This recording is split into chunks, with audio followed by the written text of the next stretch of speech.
LATRA wametufundisha namna ya usafiri salama na rafiki wa mazingira. Tumejifunza katika viwanja vya Mnazi Mmoja.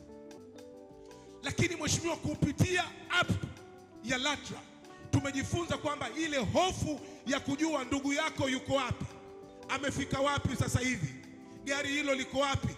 Kumbe tumekwenda kwenye usafiri endelevu. Sasa hivi kila kitu unapata kwenye kiganja. Tumejifunza kupitia maonyesho haya.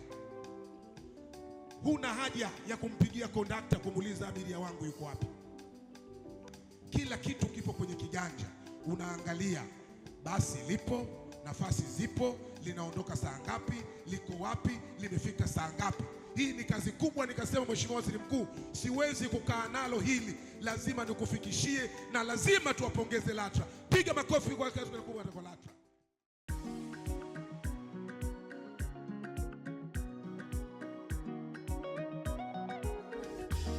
Mamlaka ya udhibiti usafiri ardhini LATRA, pamoja kwa usafiri bora LATRA, pamoja kwa usafiri bora LATRA. Mamlaka ya udhibiti usafiri ardhini LATRA. Habari za wakati huu, mtazamaji wa kipindi cha Usafiri na Maendeleo. Nikukaribisha katika mfululizo wa vipindi vinavyoandaliwa na Mamlaka ya Udhibiti Usafiri Ardhini LATRA na kukujia siku na wakati kama huu. Kipindi cha leo kinaangazia usajili wa wahudumu wa vyombo vya moto kibiashara maarufu kama makondakta, ambapo tumetembelea wahudumu waliopata mafunzo katika vyuo vinavyotambulika na kusajiliwa na LATRA. Karibu ungane nami mwanzo hadi mwisho wa kipindi hiki. Jina langu ni Nancy Amani.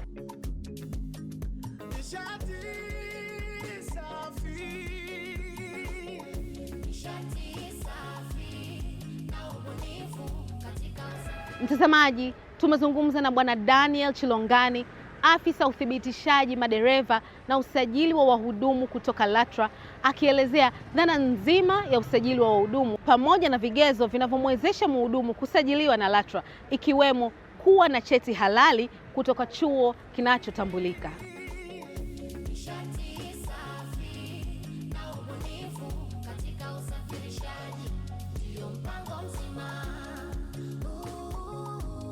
Ni kwamba kwa mujibu wa sheria iliyounda LATRA chini ya kifungu cha 5(1)(e), mamlaka pia imepewa jukumu la kusajili wahudumu wanaotoa huduma kwenye vyombo vyetu vya usafiri. Sasa ili kutekeleza jukumu hilo, mamlaka imekuwa ikitoa elimu kwa hawa wahudumu wetu, ikitoa elimu kwa wamiliki kuhakikisha kwamba wahudumu wao wanaotoa huduma kwenye hayo mabasi wanafika kwenye ofisi za mamlaka kwa ajili ya kupata usajili. Ili uweze kusajiliwa na mamlaka, mhudumu huyu anatakiwa awe kwanza na sifa ya kupata mafunzo kutoka kwenye vyuo ambavyo mamlaka imeviainisha kwa mujibu wa taratibu zetu. Mpaka sasa kuna vyuo ambavyo vinatoa haya mafunzo. Labda nitaja vyuo hivyo ni pamoja na NIT, kwa maana ya chuo chetu cha usafirishaji kimekuwa kitoa mafunzo haya ya wahudumu, lakini pia CBE matawi yake yote nchini imekuwa pia ikitoa mafunzo haya kwa ajili ya wahudumu. Lakini pia tunacho chuo chetu cha Arusha pale, kwa maana ya Arusha Technical College, pia nao wanahusika moja kwa moja kwenye utoaji wa haya mafunzo. Lakini kama vile haitoshi, mamlaka imetanua wigo mpana kwa kushusha hii huduma kwa wenzetu wa VETA ambao wako mpaka ngazi za chini kabisa za wilaya, ili kuhakikisha kwamba sasa hii huduma ya usajili wa wahudumu inawafikia hao wahudumu mpaka katika ngazi za wilaya kule waweze kupata haya mafunzo. Kwa hiyo pia ukiwasiliana na wenzetu wa VETA kupitia vyuo vyao ambavyo vimetawanyika nchini kote, pia wanaweza wakafika huko kwa ajili ya kupata haya mafunzo ya wahudumu. Kama nilivyotangulia kusema awali kwamba mhudumu huyu anatakiwa kwanza apate mafunzo kwenye hivi vyuo ambavyo nimevitaja hapo awali. Kwa hiyo kwanza, sifa ya kwanza, mhudumu ili aweze kusajiliwa na mamlaka, kwanza anatakiwa awe na cheti ambacho anakuja nacho kutoka kwenye hivi vyuo nilivyovisema vya NIT, CBE, Arusha Tech, VETA. Huko atakuwa tayari ameshapata mafunzo, kwa hiyo anakuja na hicho cheti. Lakini pili, huyu mhudumu anatakiwa awe na kitambulisho cha NIDA. Mifumo yetu jinsi tulivyoitengeneza inamtambua majina yake kupitia namba za NIDA. Kwa hiyo akija na namba yake ya NIDA, tunachukua namba, tunaingiza kwenye mfumo wetu wa usajili, moja kwa moja tayari anakuwa kesha kizi vigezo vya kusajiliwa. Mamlaka imekuwa ikitanua wigo sasa wa namna ya kuwafikia hawa watu. Tumekuwa tukienda kwenye maofisi yao, tukifika kwenye ofisi zao kuzungumza nao, lakini pia tumekuwa tukifanya vikao nao, lakini pia tunawafuata hata katika vyuo vile wanapoenda kule kwenye vyuo wakati wanapata mafunzo kwenye vile vyuo vya NIT au CBE. Mamlaka pia imekuwa ikiandaa session ya kufika kule, tunakutana nao, tunatoa elimu pia kule, walau kujenga uelewa wa miiko na maadili ya kazi zao na namna ambavyo wanatakiwa kuenenda, namna ya kutoa huduma bora kwa abiria wao na kadhalika na kadhalika. Sasa kwa kufanya hivyo, mamlaka imekuwa ikiwajengea uwezo hawa watu kuhakikisha kwamba sasa wanapotoka kwenda kufanya huduma hizi wanapoenda kutoa huduma hizi za usafiri, wanakuwa ni watu walioiva na waliobobea katika fani hiyo husika ya mambo ya usafirishaji. Mtazamaji, moja ya faida ya kupata mafunzo ya wahudumu na kusajiliwa na LATRA ni kufanya tasnia hii kuwa rasmi na kuheshimika. Bwana Chilongani anaeleza zaidi.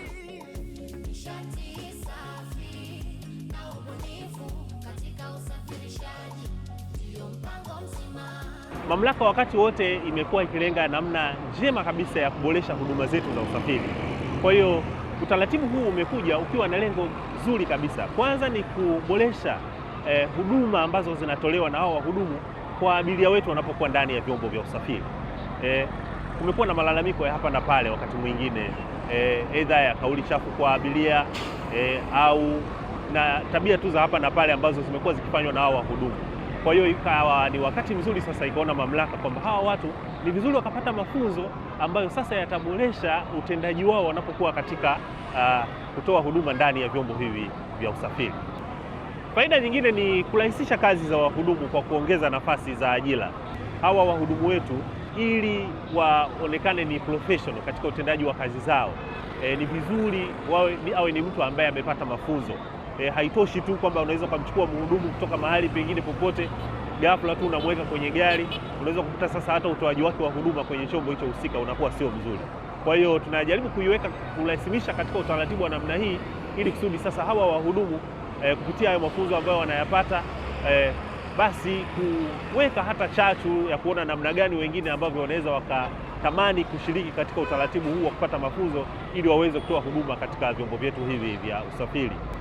Kingine ni kusimamia nidhamu ya utoaji wa huduma kwenye vyombo hivi vya usafiri, kwa sababu dhana nzima ya mamlaka inapompatia kitambulisho huyu mhudumu, sasa moja kwa moja inaenda kumwekea hata miiko ya namna ambavyo anatakiwa kuenenda kwenye kutenda kazi zake na yale ambayo hatakiwi kuyafanya. Sasa tunapompa hichi kitambulisho, moja kwa moja anakuwa anaingia katika utaratibu wa kiudhibiti, kwa sababu tayari chini ya kanuni hii yapo makosa ambayo akienenda kinyume na taratibu, basi anatakiwa kuwajibishwa pia kupitia utaratibu huo, ikiwa ni pamoja hata na kunyang'anywa hicho kitambulisho. Kwa hiyo kwa kufanya hivi tunatengeneza nidhamu hata ya utoaji wa huduma wanapokuwa wako ndani kwenye wanapokuwa kwenye utoaji wa huduma za usafiri kwenye vyombo hivi vya usafiri. Faida nyingine ni kuwajengea hawa wahudumu uwezo wa kushughulikia changamoto ambazo zinajitokeza wanapokuwa wanatoa huduma ndani ya hivi vyombo vya usafiri. Kama unavyojua, binadamu wapo wa tabia mbalimbali ambao wanapanda kwenye mabasi haya au wanaotumia hizi huduma zetu za usafiri. Sasa ukiwa na mhudumu ambaye ana weledi wa kutosha kwa namna ya kushughulikia changamoto kadha wa kadha ambazo zinajitokeza wakati wakiwa safarini, basi unakuwa na mhudumu ambaye kwa kweli anaenda kutoa huduma nzuri na ambayo ya viwango vinavyostahili. Kwa hiyo pia nayo ni faida nyingine. Na sasa ili mhudumu huyu aweze kuwa na huo uwezo, ni vizuri kupata haya mafunzo kama tulivyosema, na mamlaka impatie kitambulisho ambacho kitamfanya sasa atambulike kwa tafsiri ile ya kutoa sasa huduma kwenye vyombo hivi vya usafiri ambavyo mdhibiti ndiye anayevidhibiti kwa maana ya kuvipatia leseni za usafirishaji. Nitoe wito kwa Watanzania wote popote pale walipo. Hii ni fursa nyingine, eneo la usafirishaji limepata fursa nyingine hii ya ajira. Sasa watu wachangamkie kwa maana ya kwenda kupata mafunzo kwenye hivi vyuo, wafike kwenye ofisi za mamlaka, iwasajili na wapate vile vitambulisho kama kanuni na taratibu zinavyosema, ili sasa kufungua wigo wa soko lao la ajira, na wenyewe sasa waanze kujiajiri kupitia sekta ya usafirishaji kupitia maeneo hayo ya wahudumu. Kwa hiyo nitoe wito popote pale walipo, wahudumu ambao wanawiwa kufanya hii kazi ya uhudumu kwenye vyombo vya usafiri sasa wafike kwenye vyuo husika wapate hayo mafunzo, ili sasa waweze kupata vitambulisho LATRA ambavyo vitawasababisha sasa waweze kutoa huduma za usafiri kwenye hivyo vyombo vya usafiri. Kwa mujibu wa sheria ya LATRA sura 413 kifungu cha 5(1)(e) kinamtaka dereva kuthibitishwa na mhudumu kusajiliwa na LATRA. Na hapa tumekutana na wasimamizi wa kampuni za usafirishaji wakielezea faida wanazozipata baada ya wahudumu wao kusajiliwa na LATRA, ikiwemo mhudumu kufahamu kikamilifu jukumu lake anapokuwa kazini.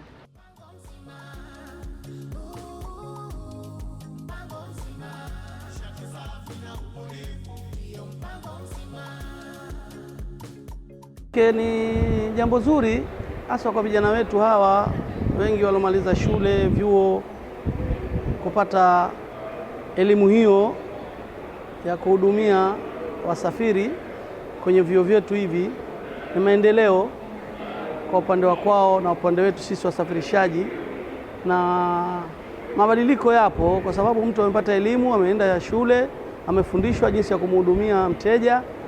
Kwa hiyo tunaona ni jambo zuri kwa upande wetu sisi pia wasafirishaji, wanakuwa wanamwendo mtu kutoka mwanzo wa safari mpaka mwisho wa safari, na wanajua majukumu yao, sio kama vile mwanzo walikuwa hawajui majukumu yao ni nini ndani ya basi. Kusema la kweli, mwanzo tulikuwa tukichukua watu ambao wenye idea na ukondakta, sio elimu. Mwanzo mtu achukuliwa kutoka kampuni hii, najua amefanya kazi miaka 3-4, lakini hujui tabia yake.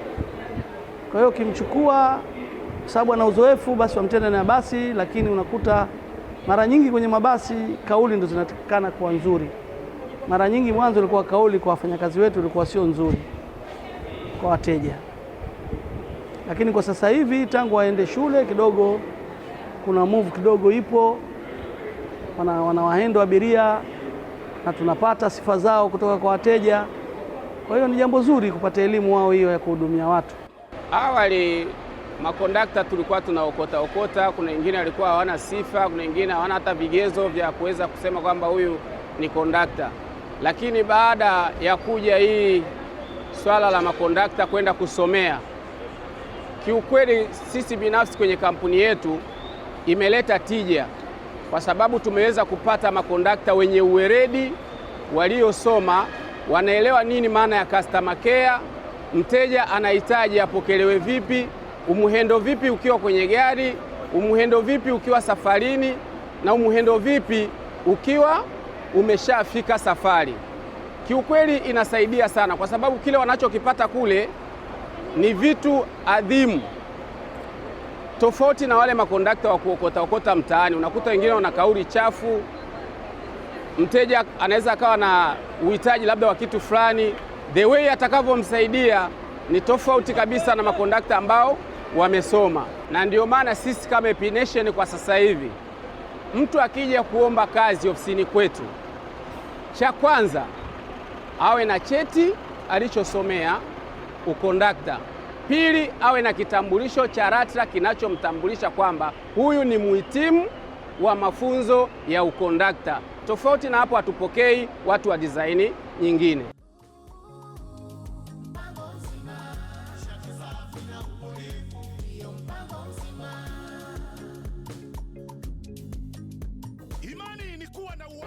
Kwa jambo mnalolifanya la kuwapa elimu madereva na makondakta ni vizuri zaidi, kwa sababu hata dunia nayo inasogea huku tuliko. Mwanzo tushasogea mbele, sasa hivi unakuta tunaenda kama nchi za wenzetu sasa waliokuwa mbele zaidi, kwa sababu bila kufanya ubunifu biashara haiwezi kutanuka.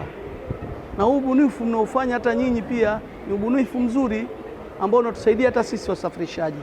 Kwa kifupi, sekta ya usafirishaji, hususan sisi tunaosafirisha kwa njia ya barabara, sekta imekuwa sana, kwa sababu ukitofautisha na miaka 5-6 nyuma kurudi na sasa hivi, yani mabadiliko ni makubwa sana, tofauti na miaka 6-7-8 kurudi nyuma.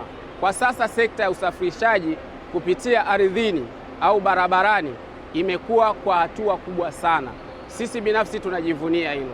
Mtazamaji, na kukutanisha na wahudumu wa vyombo vya moto kibiashara maarufu kama makondakta, wakielezea utofauti uliopo kwenye kazi zao kabla na baada ya kusajiliwa na LATRA.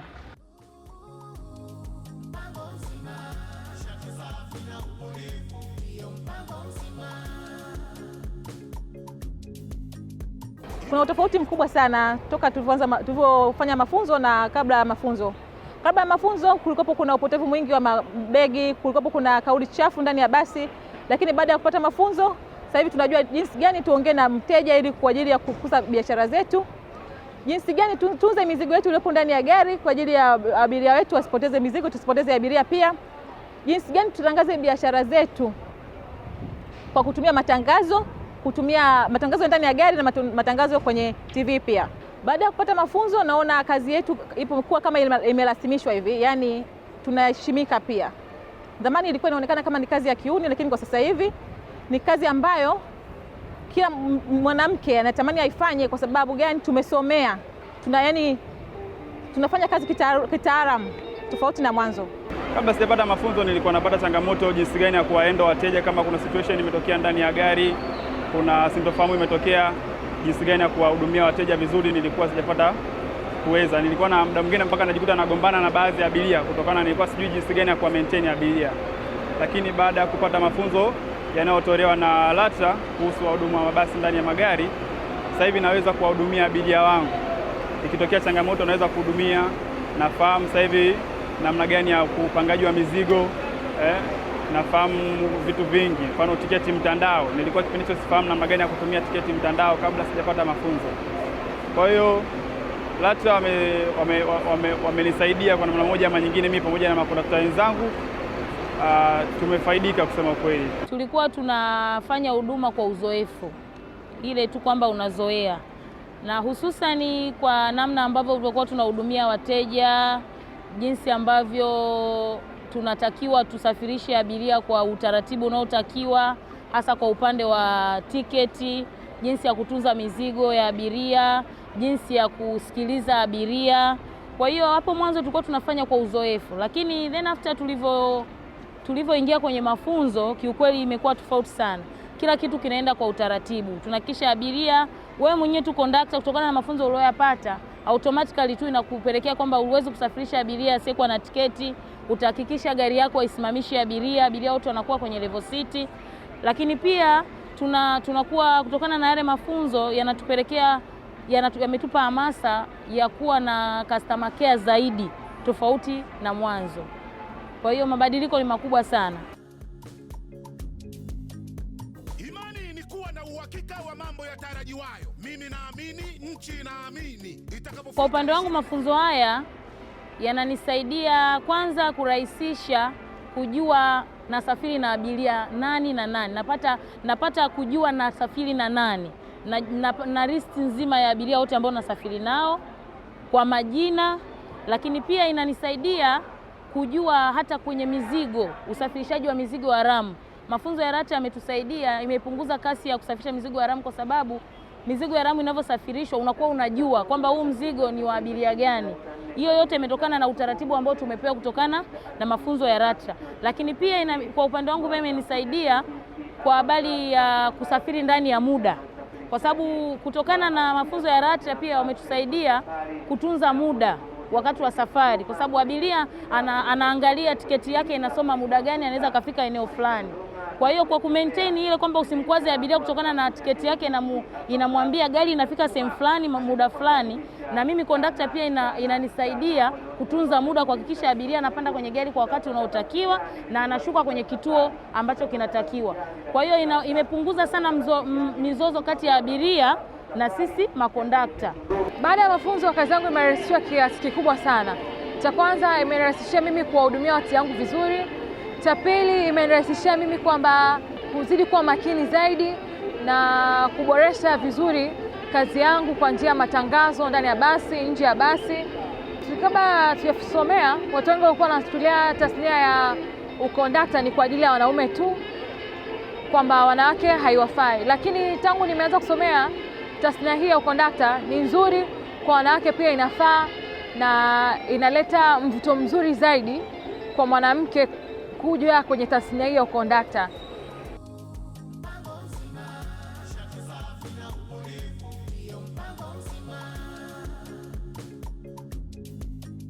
Kwa mara ya kwanza matangazo ya kwenda kusoma niliyapata kwenye TV. Nilikuwa naangalia TV nikakutana na leo tangazo. Vile vile pia tulikuwa wenyewe kwa wenyewe tunaambizana, yani kondakta na kondakta unamwambia mwenzako kwamba kuna fursa ya kwenda kusoma kwa ajili ya kujua zaidi kazi yetu ya ukondakta. Habari za haya mafunzo, kwanza nilifanikiwa kupata kutoka kwenye grupu zetu za makondakta Tanzania. Kule ndio tulikuwa tunapewa matangazo kwamba kuna mafunzo ambayo yanatakiwa yafanyike, kila mhudumu awe amepitia hayo mafunzo na awe amesajiliwa. Makondakta ama wahudumu wa mabasi waliopo na ambao bado hawajaingia kwenye tasnia ya hudumu wa mabasi, na kama wanahitaji, napenda kuwashauri kabla hujaanza kazi ya hudumu wa mabasi, hakikisha unapata mafunzo. Hiyo itakusaidia wewe kurahisisha na kuongeza ufanisi kwenye kazi yako. Unakuwa unafanya kazi ambayo imenyooka, kwa sababu kila kitu unachokuwa unakifanya kwenye utaratibu ambao umepangwa na LATRA wenyewe, kwa sababu LATRA ndio wasimamizi wa usafiri wa nchi kavu. Napenda kutoa wito kwa kondakta ambaye hajasomea aje atafute njia ya kwenda kusoma, yani atafute chuo aende akasome kwa ajili ya kujirasimisha zaidi, yani kuipa thamani kazi yake, ili hata kama anapoenda kwa mwajiri hawezi kumchukulia yani kirahisi kwamba akishamuonyesha cheti lazima mwajiri ampe thamani. Kwa hiyo ni vyema kwenda kusomea. Wito wangu kwa makondakta ambao bado hawajasoma na ambao bado hawajasajiliwa LATRA, ningependa kuwashauri wafike katika vyuo ambavyo vinatoa hii kozi ya hudumu wa mabasi ndani ya gari, kwani baada ya kusoma hii kozi utajifunza vitu vingi, utafahamu vitu vingi, hata ukipata changamoto njiani jinsi gani ya kufanya. Pia ili ukisomea hii kozi unakasajiliwa na LATRA, itakufanya uweze kupata kazi sehemu nyingine, kwa sababu unajua kazi zetu sisi, uko hapa una mwisho ukitoka unamia sehemu nyingine, na sasa hivi kampuni nyingi zinahitaji watu ambao wamesoma na ambao wamesajiliwa na LATRA.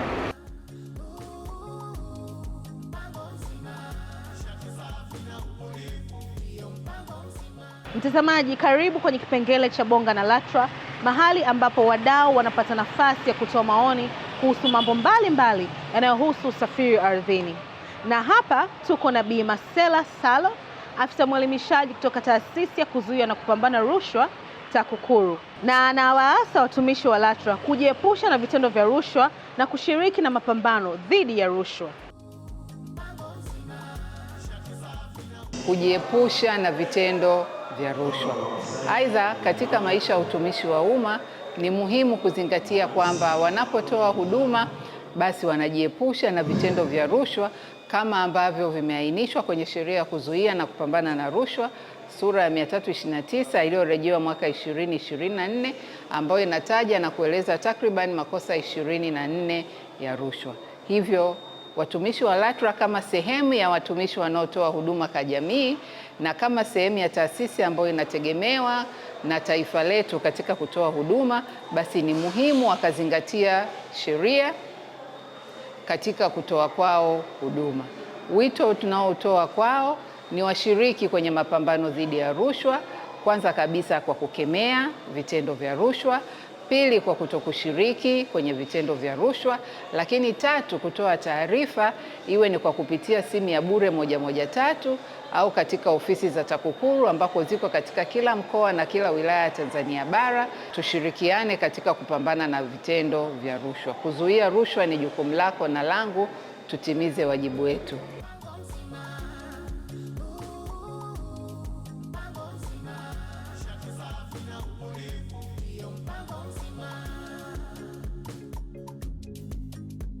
Imani ni kuwa na uhakika wa mambo yatarajiwayo. Mimi naamini, nchi inaamini.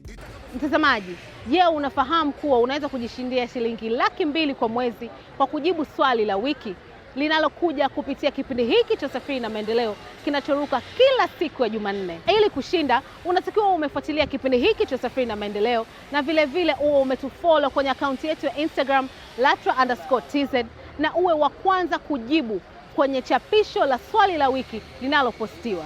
Mtazamaji, nikukumbushe tu swali la wiki iliyopita lilikuwa linasema hivi: taja faida na vigezo vya dereva kusajiliwa na kuthibitishwa na LATRA. Na mshindi wa swali hili anakwenda kwa jina la Baraka_Robertson ambaye amejishindia zawadi nono kutoka LATRA. Mtazamaji, na swali la wiki hili linasema hivi: taja faida na vigezo vya mhudumu wa vyombo vya moto kibiashara kusajiliwa na LATRA. Kila lenye mwanzo halikosi kuwa na mwisho, na hapa ndo tamati ya kipindi cha Usafiri na Maendeleo kinachoandaliwa na LATRA, na kipindi cha leo kilikuwa kinaangazia usajili wa wahudumu wa vyombo vya moto kibiashara, ambapo wahudumu wametuelezea hali ya utendaji kazi ilivyokuwa kabla na baada ya kusajiliwa na LATRA, na vile tumezungumza na wasimamizi wa makampuni ya usafirishaji waliotuelezea faida walizoziona baada ya wahudumu hawa kusajiliwa na LATRA. Mpaka kufikia hapo ndo tamati ya kipindi cha Usafiri na Maendeleo. Nikusihi uendelee kutufuatilia kupitia mitandao yetu ya kijamii, yani Facebook, Instagram na X, na vile kupitia LATRA Online TV YouTube na tovuti ya mamlaka www.latra.go.tz. Ulikuwa nami mtangazaji wako Nancy Amani. Kwa heri.